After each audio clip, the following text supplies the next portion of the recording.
আসসালামু আলাইকুম এভরিওয়ান, কেমন আছেন সবাই? আজকে সুন্দর একটা দৃশ্য ক্যাপচার করলাম।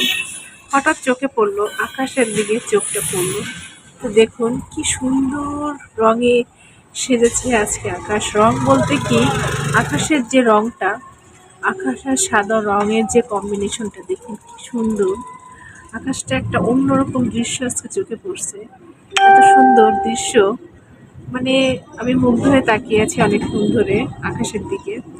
তো এখানে যদি কোনো সাহিত্যিক কবি থাকতো, তারা সুন্দর সুন্দর কথা এখানে লিখতে পারতো। তো আমরা তো আসলে ওইভাবে পারি না, কিন্তু মনের কথা প্রকাশ করতে পারি যে কত সুন্দর রং আকাশের, কি সুন্দর দেখতে। মনে হচ্ছে তুলার মতো আকাশটা উড়ে যাচ্ছে। তো যাই হোক, আমার ভালো লাগলো, তাই আপনাদের সঙ্গে একটু শেয়ার করলাম। আপনারাও একটু বেরিয়ে দেখতে পারেন আজকে আকাশটা কত সুন্দরভাবে ঝকঝক করতেছে। দেখতে খুবই ভালো লাগতেছে। ওকে, ভালো থাকবেন সবাই, আল্লাহ হাফেজ।